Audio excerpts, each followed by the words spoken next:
Happy birthday sir. আরে thank you বাচ্চারা। চল চল স্যারকে গিয়ে গিফট গুলো দাও। হ্যাঁ হ্যাঁ চল চল। স্যার এই নিন আপনার গিফট। আরে থ্যাংক ইউ স্যার এই নিন আপনার গিফট। থ্যাংক ইউ স্যার এই নিন আমার তরফ থেকে। Thank you Sohel. ও মা গো টুরুলা। স্যার এই নিন গিফট। Thank you Jihan. আরে চলো বাচ্চারা কেকটা কাটাও।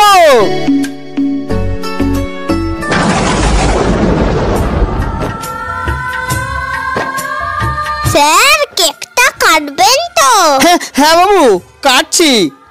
এই তোরা দুজন একটু সাইডে আয় তো। তবে রে আমি সব দেখেছি। আরে জিহান মনে হয় কেক এনেছে। চল চল কেকটা খেয়ে নাও। স্যার স্যার আমাদের সত্যি খুব ভুল হয়ে গেছে। অন্যের ক্ষতি করতে গেলে সবসময় নিজেরই ক্ষতি হয়।